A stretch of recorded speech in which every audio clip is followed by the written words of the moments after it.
Good morning and welcome to yet another great episode of Enterprise Morning, reaching you from Enterprise Television. I am Henry Igwibike. And I'm Choma Okoro.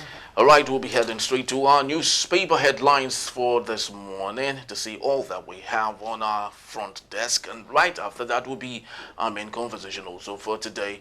But please do well to be part of our community. Have a say in what we say. You can always find and reach us at enterprisetvnews.com. You may like, comment, and follow us on all our social media platforms at Enterprise TV7. We have today in the studios to do justice to all that. We have Barrister Tunji Abdulhamid, Barrister Law Public Affairs Analyst, and Emeka Madunagu. He is a journalist and public affairs analyst. Good morning, gentlemen, and welcome. Good morning. Hello. Glad to be here. Good Thank morning. you. Thank you. Thank you very well. So let's kickstart today with the front daily and coming from The Daily Trust Daily Trust. newspaper.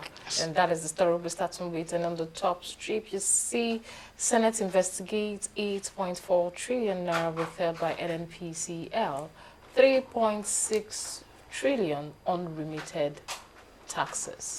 And also we have on the bottom strip here that reps probe planned retirement of 1,000 CBN staff and 50 billion naira as a payoff. Okay, moving on, still on the top strip, Sultan Khan asks federal government to punish terror sponsors. And also we have the big story here, tax reform. Northern senators demand suspension of actions on bills. And we have writers here, reps silence, a spokesman over support for legislation. Tinubu directs Justice Ministry to work with NAS on proposal. Okay, still on the bottom strip, you have Polytechnic with 142 students spent 600 million on personnel overhead. That's quite a Alarming, lot. yeah. But let's get to our talking point here, and that is South Africa unveils a 5-year visa for Nigerians, drops a passport requirements. I'd love to start with you, Pastor Tunji Abdulhamid. Do you think we should score President Bola Ahmed Tinubu quite some mark, reasonable one, for at least his journey to South Africa actually created this? Do you think it's good to say he has done well? Yeah, at least to an extent he has done well, because before now it's been difficult for people to obtain visa to South Africa. In fact, it's even easy for a camel to enter the eyes of the needle or the needle to enter the eyes of the camel than you getting a. But in fact, it's even easier for you sometimes to get a visa to other part of the world than even South Africa. So if he is able to get that done, I think it's good. But for me, I think I am worried as an African, and not as a Nigerian now. Why? An African, because why should it be difficult for an African to access another African country? Why? In Europe, it's not like this. With one visa, you can get into as many countries as you want to. They call it, some of them they call it Schengen visa or something like that. Once you have one visa from a particular country, you can access so many other countries. Why is it not so in the other part of the world? Why is it that if you want to go to Egypt, you must get Egyptian visa first? If you want to go to Ghana, you get, for example, if you want to get to other part of Africa, you must get a certain visa from them. Some government will say it's protecting their interests and equally protecting their little infrastructure they have. That if there should be a free allowance for everyone, countries where leadership is not obtainable, people from there would all migrate to areas that are good enough. That is the obstacle towards our development in this part of the world. So are you saying in the other part of the world that we are talking about, in foreign countries where this happens, don't they protect their people? Not as much as we have in Africa. So for me, it's not good for me. It's an impediment on the progress of our economic activities and even the business activities in this part of the world. Okay. If we are able to access our country freely without any hindrance, then probably there will be more development than this. Okay. For me, I don't envy that. Thank you so much, But I Barrister. appreciate the president for doing that. Okay.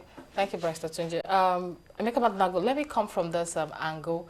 It's one thing to allow Nigerians get into South Africa freely. Now, how do we handle the way Nigerians are being treated? Let's take, for example, Chidinma, who was coming out to actually partake in the pageantry in South Africa, but the way she was treated, and her family had to run away from home because they felt she's not South African enough. Do we say our president have done a good job in allowing us or giving us that free hand to step in? And what about the way Nigerians are going to be treated? You see, thank you very much. I'm not very comfortable with this. You know, saying you give you a visa to come 5 years. Right now, we're in a financial mess in Nigeria. We need people to come here. It's not for people to take this scarce foreign exchange we have here and go and spend elsewhere. I'm not enamored of that. What is it? Look, you have more South African investors in Nigeria than you have Nigerian investors in South Africa. What we need to do while our president is going about looking for foreign investors, we also need Nigerian investors to invest more in Nigeria and invest in other parts of the world, in other countries. They repatriate their earnings to Nigeria. We must pursue a robust foreign policy, what I call economic evangelism, whereby, you know, we use every opportunity, you understand, to reach out. Sadly, look at Total Energies exited from Nigeria and South Africa this year. They invested in an offshore base in South Africa that didn't give them what they expected. Then in Nigeria, they moved an investment from Nigeria to Angola. I think it's things like this that should occupy our president, not about people junketing 5 years. Look, let me tell you something. If you make your economy a buoyant one, a vibrant one, look, people will be begging you to come to their countries. That's the truth. All of these things are not difficult. Germany, even the United States, different countries, if you can muster some money, maybe $1 million or so, you know, they will readily give you a visa. You get to come and invest. And they will tell you areas you can invest in their countries. You know, they will even encourage you to come and register a company in their country. You know, so it's not really a big deal. Nigerians going there to spend money. What's the big deal in South Africa? Okay, beautiful places in Johannesburg and some of those other places. And what? Nigeria has more scenic attractions, more tourist attractions than South Africa. Are you really sure about that? You can Google it now. You can Google it. Nigeria is bigger than South Africa. So it's one thing to be bigger, but can we say we have more tourist centers in Nigeria? Looking at the way a lot of activities or some of our structures here are dilapidated, they are not well. Well, that is why I'm talking about in Nigerians investing in Nigeria and investing abroad. Two things. If Nigerians invest more in Nigeria, for instance, instead of us going about looking for, you know, where to borrow, you saw the number of companies that left Nigeria in the last few months. Now, when there was one company, I don't remember their name, that could have left. But you know what they did? Instead of leaving, they issued a commercial paper. Now, sort of telling people, okay, take a kind of form of investment in our company, but lend us money. And they used it to raise money, to shore up their operations, and they are running fine now. People are paying back the money. Yesterday, I went on. I went into the platform of one fintech. You know, I was just they had been sending me messages about wealth and all of that investment, and I said, okay, let me spend some time. And you know what? I discovered that they actually put money market instruments on their platform that you can, through them, invest in money market instruments. You know, so you don't have to maybe talk to your stockbroker or go to your bank, fill forms and all of that. Online, okay, I just decided to test it with some small money, and I tested it. And quickly, the onboarding now said, okay, in 24 hours, we will confirm your investment. You know, what did I use? 1,700 naira. They said, it's as little as 1,000 naira. Now, it's not investing in them that you say, what if this? It's a money market instrument certified by the Nigerian government. So if we can get more Nigerians, you understand, to invest money in all of these things. We also have dollar bonds. To invest in some of these things, you will see that those places you say are dilapidated, we can actually raise different kinds of instruments. You get, to get them, to make them better and bring more people. South Africa has done well over a long time in maintaining the tourist attractions they have. You understand? But nothing stops us from doing doing well for ourselves. Thank you Beautiful. so much, Emeka. You know, while we speak about this issue, from South Africans themselves, citizens of South Africa, it's a ball game. It's a different ball game because already they are daring Nigerians. That what Ramaphosa has said is his own. That they are daring Nigerians. That if they think they can come and spoil their country, that they should come in their. Now let me ask you something. So let me tell you something. The cable car at Obudu Ranch. Yeah. In Cross River State has been down for some time. Why not fix the cable car? Instead of people going from here to South Africa or anywhere to go and spend forex, let them go to Obudu and fly the cable car. Very well. There are only 2 mountain-top lakes in the world. One in Nigeria and Adawaye in Oyo State. I've been there. But I didn't climb the mountain, but I've been to that town. Then the other one is in the United States. We are not marketing it. We have the highest peak in West Africa, in Nigeria. They call it the Dead Mountain. There are other places like that. Obunike Caves, you have Kogosi Warm Spring. Look, Yankari Game the state government, I've been to Yankari Game, is it the Blue Lake or something? I've seen it. The state government has revived Ikogosi Warm Spring. All you need to do is take drastic action. Deal with any kidnappers or anybody on the way. Let me tell you, when it's holiday time, like Christmas is coming, many Nigerians will want to book. Because don't forget, our children are being taught these things in school. Oh, they tell you about the one in Abeokuta. They look forward to going to that place. They tell you about the one here. They tell you about the one here. Our children want to go there. So if we book holiday packages to those places, even if we start little by little, we will get there. Yeah, getting there, Barrister Twinji. Just let's talk some bit before we move to other things. How do you think our tourism ecosystem can work when the 001 of Nigeria, President Bola Ahmed Tinubu himself, when he wants to go for vacation, rather love to do it in France or the UK? That question is actually that's what I wanted to say. Yes. That look, we cannot get the right tourism environment when those who are supposed to even lead us don't believe in it. And that is why you see most of the workings of the president have been abroad. So the president is not showing that I have belief or confidence that we can get whatever we are looking for in our land. The president believes that it is only foreign direct investment that can give us whatever we are looking for. And that's why the president travels all the time to say he's looking for investor or marketing the country. And the way I see it, it's going to be difficult for us to get even serious investors. Serious investors is because the environment is not enabled. The security aspect is a major issue. The other aspect of it is the electricity. It's not stable. So some of the things that will make the tourism attractive or the environment enabled are not there. So the president is not showing that. Because if I were to be president, I would want to lead by example. I will restrict my traveling abroad for other relaxation of medical or the one he went last time. They say the president went to go and relax or something. I can't remember what they call it. They have a name they call it. So that kind of thing, I will go somewhere in Nigeria. Presidential resort now. I will go somewhere in Nigeria. That place will be developed very well to a very good taste, and that will encourage other people to go there. But they will tell you the president will not be allowed to rest. People will.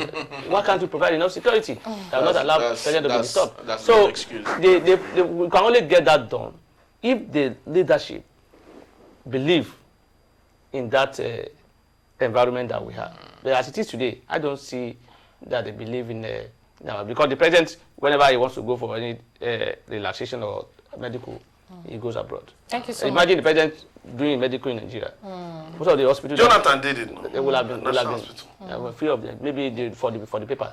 for the optics. For the optics. Thank you so much. For the major ones, they don't do it. So for me, if they believe in that, there will be development in that area. So for me, but like I say again now, notwithstanding the fact that what I applauded the president for in that South African visa relaxation is that at least he was able to get them say, look, you cannot treat our citizen like having relaxed it now shows that look, it's not a choice. It's not for the government to make the environment conducive. So that people will not even think of going abroad. So but I don't see anything bad in making it an easy access for Nigerians to go to other country. Okay. All right, let's quickly move to the Punch. The Punch newspaper. And the big story here on tax reform, Tinubu others review as protests persist in NAS. And we have a rider to the particular story. Router section in House, pro-Tinubu Northern Youth Protest at National Assembly. Arewa Group rejects bill. And also we have on the bottom strip here, AKT. Commissioner of Police Defense of Faro teammates arrest in Lagos alleges cyberbullying and defamation. On the bottom strip, we have Reps order suspension of CBN mass retirement, 50 billion naira payoff. And also we have a talking point here. Emefiele cronies acquired a 753 duplex estate with Forex kickbacks, the EFCC. Gentlemen, let's look at this issue. I love to start with you again, Barrister Tunji, on this particular matter. Yesterday, it was a big talking point across the country. Different social media platforms, traditional media equally carried it and all. And while that was going on, every Nigerian kept asking, who is this person that has the audacity to have acquired a stream load of duplex for himself? And today we're having it that Emefiele cronies acquired 753 duplex estate with Forex kickbacks. Is that surprising to you? For that individuals are calling that. That Emefiele, because that's the name. No, if they mention the name of Emefiele, even though the EFCC has not told us that it's a Emefiele, they are still keeping the name to their chest, which I believe, I don't see why that should be so. But they are saying because of a legal issue. I don't know the legal issue they are talking about here. I don't know what they are saying.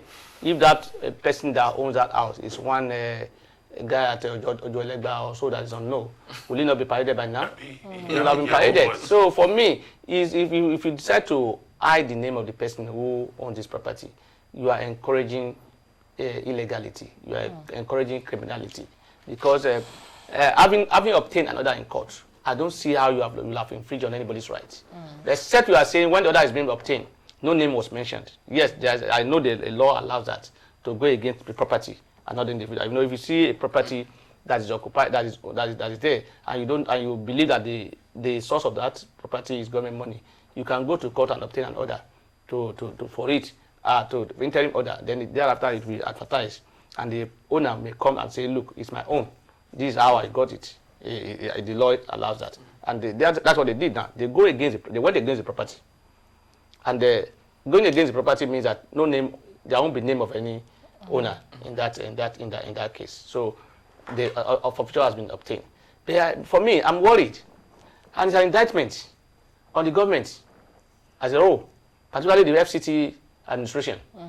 It's an indictment because what I've been told is that somebody said, I was listening to a particular program today, and somebody said the EFCC said they went as far as to the FCT authority, housing authority. They went to this and that, and they couldn't see the name of anybody who was the property. How can it be? How can it be? But just like you said, if the property is tied to an organization, a name or a body, does it necessarily? That's what they're saying. That there's no name. There's no name. If there's an organization, that's a name now. Organization is a name. A company is an individual. In our law, it's a person. A company, something Nigeria Limited, is a person under our law.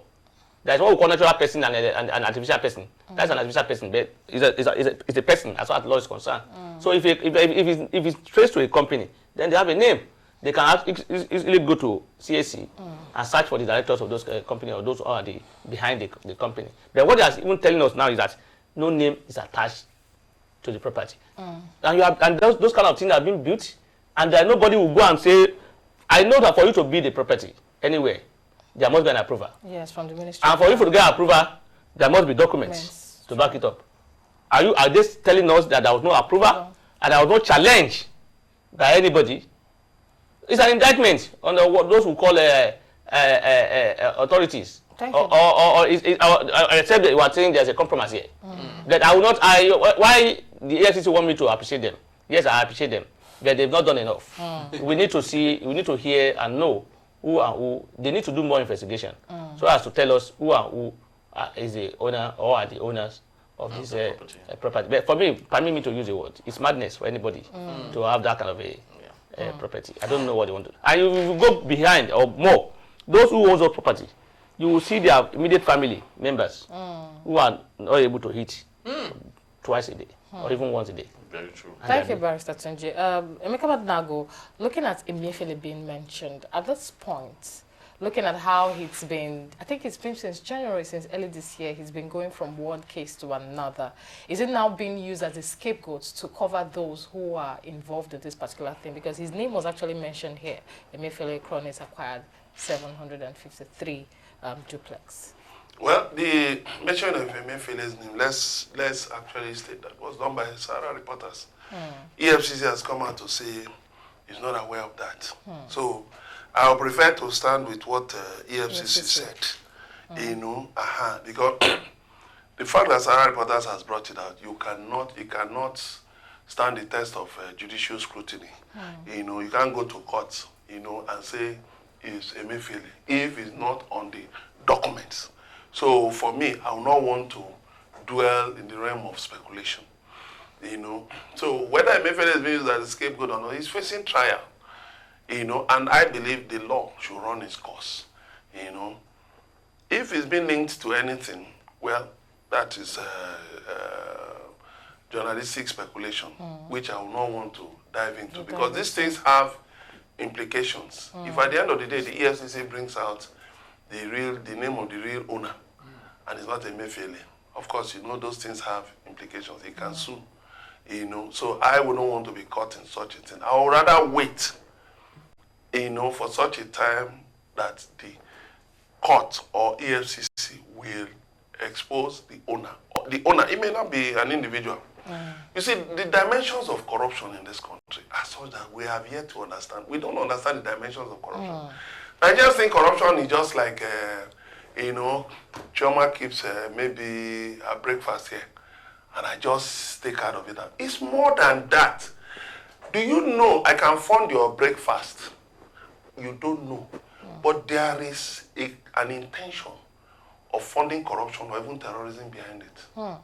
I'll tell you what, in Kenya, you know, some years ago, when the finances of Al-Shabaab were being traced, you know, international investigators found out that there were certain checkpoints, you know, on certain highways, you know, between Kenya and some countries, where truck drivers were paying, you know, some money, paying bribes. Some dues.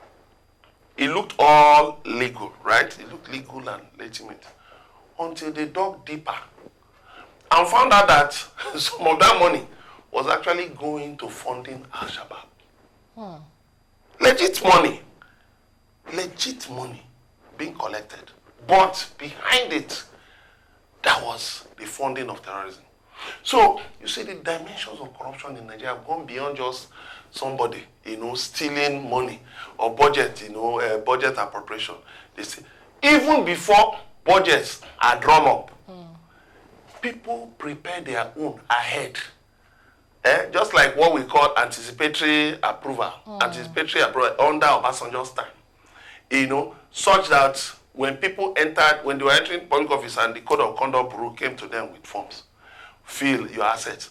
They will fill the assets they're expecting to acquire during office. So by the time they leave office, so everything and will balance up. Good. Now, that is part of the dimensions of corruption we don't understand yet. So even if whoever, ABC, is found out to own that thing, let me tell you, was there not a minister in this country that government seized how many properties from? Was it not 48 properties? And eventually, through some technical issues, the properties were returned to him. I tell you what, do you know, all this noise we're just making is just a distraction. All right, so because at the end of the day, at the end of the day, just let me drop this. Okay, please. At the end of the day, they may bring up one company, like Barrister said, they may bring up one real estate firm that will be able to prove conclusively that that estate was funded through legitimate means, and they will by subscribers. By subscribers, and they will prove it. But do you know what? They will show you a non-disclosure agreement. There is something called, Barrister, you know what I'm talking about? NDA. You know what? You're into property. NDA. They will show you a non-disclosure agreement that the subscribers signed, and that they are bound by that NDA form not to disclose the names or nature of subscribers, and that's where the case will die. There are exceptions to that. Yes, please do. You can't have, if you have a non-disclosure agreement, If it's for the purpose of court, that will not be infringing any provision of that law if you disclose anything. So if there is a law already, if there is a case already on it, and they be needed in the court for you to establish certain thing, if you disclose it, they can't hold you on to it. But Pastor, do you know in the case of this former minister, the subscribers, like you said, were disclosed, and the matter died. Because they genuinely they were able to prove it. But the point is that the point you have made that I agree with is that look, this thing that we're talking about now, by the time they have an alliance with the person, the owner, or the owner becomes a lover of those in government, in quotes, or he becomes a person who has now in the good book of those in the authority, but the case will just die down naturally, and then you will not hear anything, and the property will be returned to the owner without any ulabalu. So, even with apologies. Our former defense NSA, you see how they dragged him that time. What is the case today? Nothing. Very true. If the Sani were not to have run out of the country, were to be in Nigeria, probably she would be a senator today. Thank you so much, Barrister TJ. Choma, this reminds me when Adams Oshomole said, "Join APC and all your sins will be forgiven." Who knows how many of them that you will have been forgiven. Yes, so who knows how many politicians they have even drag former PRO of the PDP. Yes. He's now been forgiven. He's now in the APC. Oshomole has released a new one though. Okay, so what is it? He says it's better to have 774 thieves across the local government than to have one big thief. Whoa. Thank you, gentlemen, for being part of our show. We truly do appreciate you. Thank you so much. Yes, and just to let you know, they will be here to take us also on our main conversation for today. Yeah, and when we return, Nigeria's Senate endorses 9.22 trillion naira borrowing plan in new expenditure framework. That will be our topic of discussion. We'll be right back in a bit. Don't go anywhere.